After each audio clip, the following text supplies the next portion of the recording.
This is Winning Cures Everything. Here's your host, Gary Seegers. What's up? It is Wednesday, June the 19th. I'm Gary Seegers. I'm your host. Had two pre-recorded episodes the last 2 days because I have been out of town. Chris has been out of town. Today, it's going to be a little bit NBA heavy. Let me go on and give you the rundown on what is going on. This is Winning Cures Everything, by the way. We do this every day, 10 to 15 minutes, just discussing the important sports talk, right? The important sports news. Share the show out. Tell your buddies about it. I don't have the chat up today. I can't see what you're doing. Can't see what you're talking about. Hopefully you don't rag on us too bad.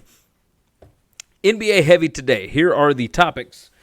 Mike Conley, traded to the Utah Jazz. We'll talk about that. CP3, Chris Paul, he wants to be traded from Houston.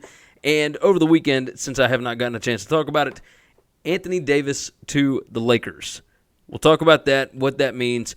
First off, though, the show is brought to you by betnow.eu.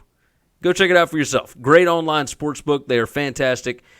Use promo code WINNING50, WINNING 50, WINNING50 for a 50% deposit bonus. Great sportsbook, great odds. The layout is fantastic, really easy, very simple for recreational gamblers. You want to put 10, 20, $100 down on a game, whatever it is, they do easy deposits. BetNow.eu makes it simple. Go visit them online, betnow.eu. Let's jump in topic number one. Mike Conley traded from the Grizzlies to the Utah Jazz. The haul back for the Grizzlies included Jae Crowder, Grayson Allen, Kyle Korver, the number 23 pick in this year's draft, and then a 2020 first-round pick. And it's got some weird protections on it, right? So from pick 16 through 30, it is protected. And from pick 1 through 8, 1 through 7, whatever it is. So if Utah falls anywhere between 8 and 15, the Grizzlies get the pick. Otherwise, they move it back to 2021, and then there are less protections. Basically, it helps out the Grizzlies because they get a higher draft pick. You know Utah is going to be good with Donovan Mitchell and Mike Conley. So you want to make sure that you get the highest draft pick possible. You don't want these guys going into like the Western Conference Finals next year, and then you end up with pick number 28, 27, 29, whatever it is next year.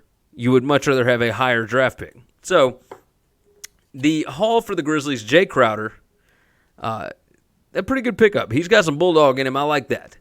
Grayson Allen, last year's first-round pick from the Jazz. He was okay in spots. Obviously, he's still got some developing to do, but I like him. He's got some bulldog in him too. Kyle Korver shot 40% from three last year. He's 38 years old. He's on the back end of the NBA career, but the guy can still score. He can give you bench minutes. He's a veteran leadership. And he doesn't cost that much, so if you wanted to get rid of him, you can, or you could just keep him on that contract, and you got 3-point shooting for next year. That helps out a lot. The number 23 pick for this year, there are some guys that will be available that will be worth it. Hopefully this front office can identify that talent and make good use of these picks. I think this works around for everybody, right? The Grizzlies are going through a youth movement right now. They are new head coach, new front office, new superstar players, young players with J3, and then Ja Morant this year. So Ja Morant will be more than likely the number 2 pick in this year's draft. I think that's pretty much said and done now that they've traded Mike Conley.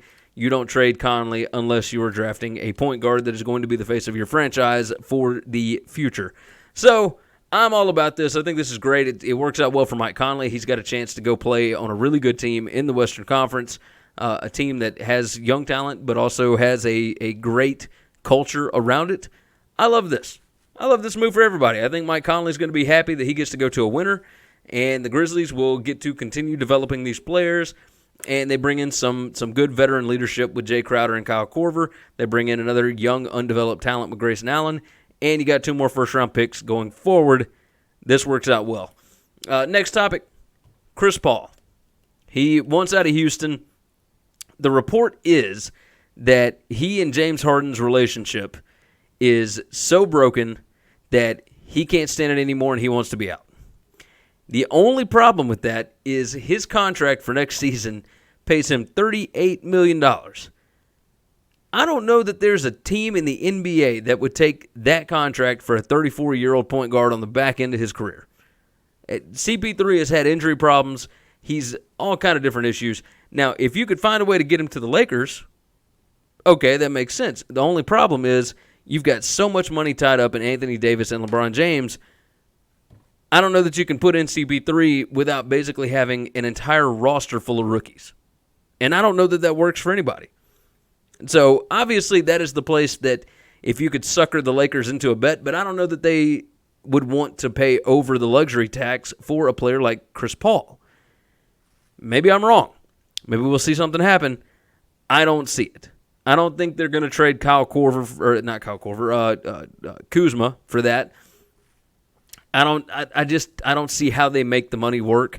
And I don't know who they could possibly trade CP3 to get the return on investment. Even with dropping that big contract, you're still not going to get the player back, even a diminished player like CP3. The talent is not going to match on that.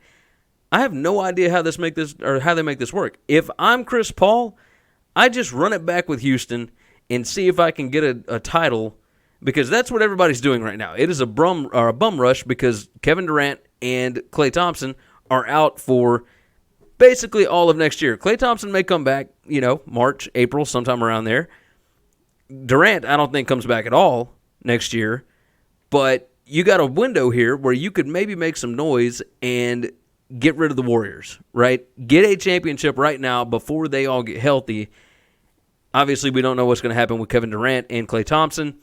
We'll see if they end up re-signing with the Warriors, but you never know what's going to happen. After that, let's move on to the next topic. Anthony Davis to the Lakers. Lonzo Ball, Brandon Ingram, Josh Hart, and the number 4 pick in this year's draft. 3 more first-round picks after that. Look, the smart thinking is no matter what the Lakers gave them, it will never match up to the talent that Anthony Davis has, right? But if you're going to rebuild a franchise around somebody like Zion Williamson, who is a generational talent, we think. We don't know how he's going to hold up in the NBA, but generational talent, face of this year's NBA draft class, face of the NBA for a little while, maybe. Maybe he takes over for LeBron. We'll see. But if you're wanting to build around him, you bring in young talent like this. You've still got some veteran leadership on that team with Drew Holiday and that bunch. But now you've got picks basically for the next 5 years, because along with the 3 first-round picks that they get, they also get to swap with the Lakers in 2023 and 2025. So after LeBron is gone, if those picks get worse for the Lakers, that means that New Orleans gets to trade with them. So if New Orleans starts to get good and the Lakers have a higher draft pick, so far as closer to number 1, then they can swap. The Lakers basically mortgaged the future for Anthony Davis. They are in win-now mode. They need, and that could be a reason why they would pay over the luxury tax to go and get Chris Paul, but they need more guys around. They need shooters. They need everything else, right? It would not surprise me to see the Grizzlies trade Kyle Korver to the Lakers. It would not surprise me to see other shooters around the league, Jody Meeks, etc., end up, and these are older guys that could play on a veteran's minimum, and the Lakers could find a way to make that work. But this shows that the Lakers feel like they have to win right now while they have LeBron James rather than building for the future. They don't want to build for the future anymore. They are ready to win. 6 years in purgatory is enough for that franchise and that fan base. They are done with it. They want to win because, and this is a reasonable way of thinking, winning breeds winning. If you win, you can continue to win. That has not always happened whenever LeBron James leaves. You see what the Miami Heat have done. Not great since he's been gone. You see what Cleveland did this year after he left. That same team that made it to the NBA Finals for 4 straight years, basically the entire same team was intact and couldn't end up with even a 500 record. And so things change whenever LeBron leaves town. Everybody understands that. But if you're going to get a title, you probably want to go on and do it while you've got LeBron James. And he's past his peak, I believe. I mean, he's 35 or will be. and you got to win while you can. Got to win while you can, so if you're going to make a run at it, this is the year to do it. All right, that's going to wrap up today's show. We appreciate you checking it out. We've got a new podcast host, Red Circle. You go out and check them out, redcircle.com. You can always go over to winningcureseverything.com and check out everything for the site. You can get us on YouTube, Apple Podcasts, Google Podcasts, Spotify, etc. Leave some comments. Leave nice reviews for us, 5-star reviews. We appreciate you being here. We will see you again tomorrow. Thanks for checking out Winning Cures Everything. If you want to keep up with us, hit subscribe on YouTube or your favorite podcast app. Visit the website at winningcureseverything.com, or you can like us on Facebook or follow us at Winning Cures, at Gary WCE, or at Chris B. Giannini on Twitter. Share out the show, leave a nice review, and make sure to comment and tweet at us.